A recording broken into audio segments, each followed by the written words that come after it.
Siap untuk menjalankan pendidikan, para calon siswa mempersiapkan diri untuk menempuh perjalanan jauh ke tempat-tempat pendidikan mereka.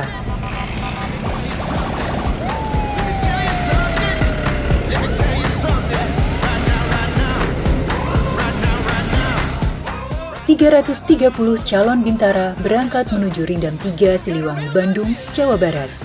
240 calon bintara berangkat menuju Rindam 4 Diponegoro, Semarang, Jawa Tengah.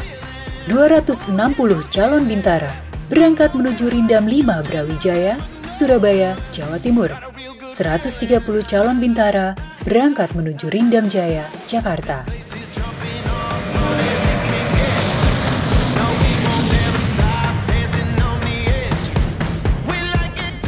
Ini sengaja kita sebar di Pulau Jawa. Yang pertama yang jelas saya selaku Pangdam, kami punya Rindam di sana, itu belum sempurna. Jadi ada beberapa pembina, pengasuh, pelatih, dan alat alungin di sana, fasilitas sarana juga belum terpenuhi. Sehingga kita titipkan di luar Kodam 18 Kasuari. Itu yang pertama. Yang kedua, tujuannya adalah dalam rangka memberikan wawasan ke adik-adik kita, ya, siswa-siswa ini, ya, agar mereka tahu bagaimana situasi kondisi di luar Kodam 18 Kasuari, sehingga mereka wawasannya lengkap, ya, mereka mengenal Indonesia secara utuh, bukan hanya Papua Barat. Ini mungkin yang kita perlu berikan kepada mereka. Dan yang ketiga yang jelas ini jumlahnya cukup banyak, ada 1000 orang. Jadi tidak mungkin itu diatasi oleh satu Rindam, sehingga harus disebar di beberapa Rindam. Dan kebetulan yang kita lihat yang siap dan bagus itu sementara yang di daerah Jawa, dan kebetulan juga kosong pendidikan sana, sehingga kita titip di daerah Jawa, itu sementara.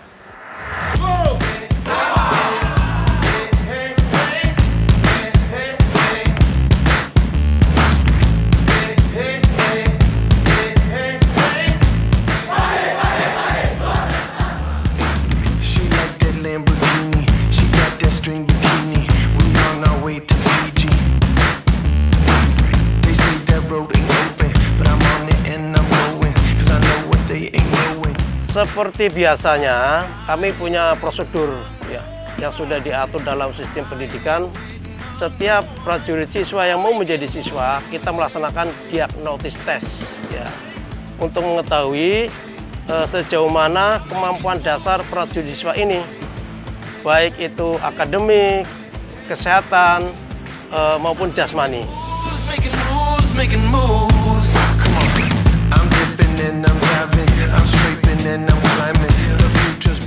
Bintara siswa akan menempuh pendidikan lebih kurang selama 20 minggu, terhitung mulai tanggal 4 November 2020 sampai dengan tanggal 23 Maret 2021, berupa pendidikan dasar keprajuritan.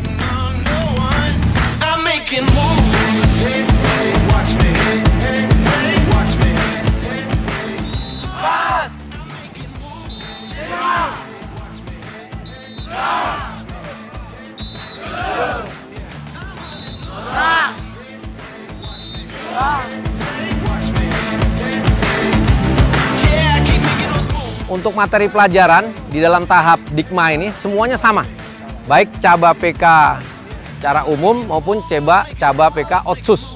Ini sama materinya, hanya mereka ada perbedaan ketika mereka kejuruan. Nanti di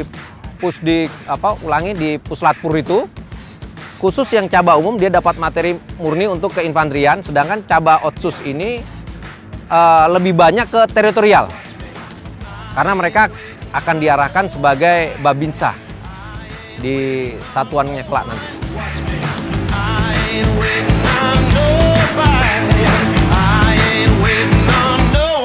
Watch me.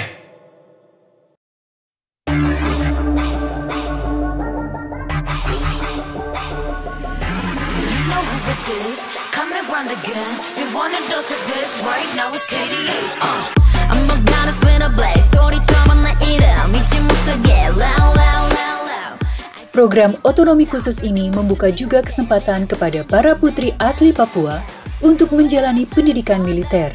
Sebanyak 40 orang, mereka dididik dan dilatih untuk bisa memperkuat barisan Korps Wanita Angkatan Darat. So keep your eyes on me now. 무엇을 보던 좋아.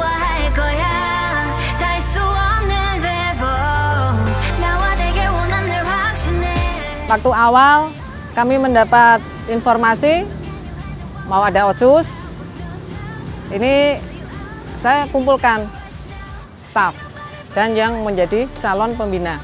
Ya, saya sampaikan ini kita ada Otsus yang biasanya kalau reguler itu biasanya ya 2-3 orang lah ya. Sekarang ini ada tambahan 40. Kita sudah tahu bagaimana kondisinya, tetapi saya sampaikan metode yang kita gunakan adalah metode pendekatan kasih. Kasih kalau saya mengibaratkan ibu ya, seorang ibu kepada anak.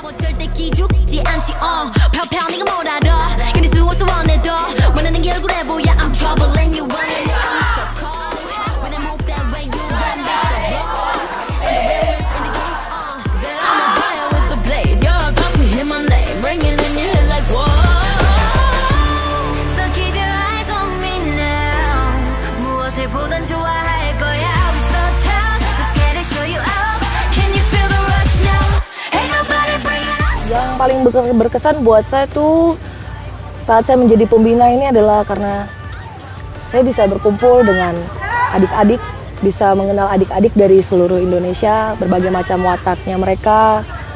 Kemudian ya intinya senang saja bisa melihat berbagai karakter dari seluruh Indonesia. Berkumpul dengan adik-adik seluruh Indonesia. Terlebih khusus saya senang bisa bertemu dengan saudara saya dari Papua. Karena adik-adik ini banyak yang dari Papua.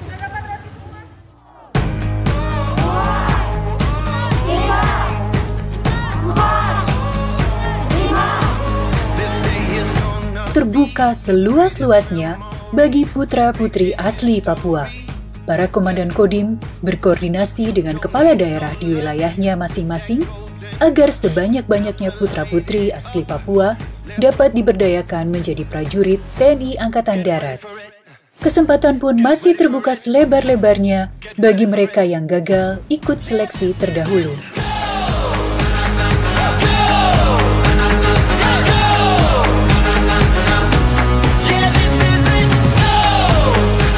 Saya pernah mendaftar tentara juga. Saya mendaftar itu sekitar 4 kali. Saya mendaftar dari prajurit 2, yaitu Tamtama, tetapi tidak lulus juga. Setelah saya mendengar program Otsus, saya yakin kalau saya akan tembus karena saya orang Papua. Saya sangat mengucap syukur karena Bapak Gubernur sama pemerintah. Terima kasih Bapak Gubernur karena sudah membantu kita.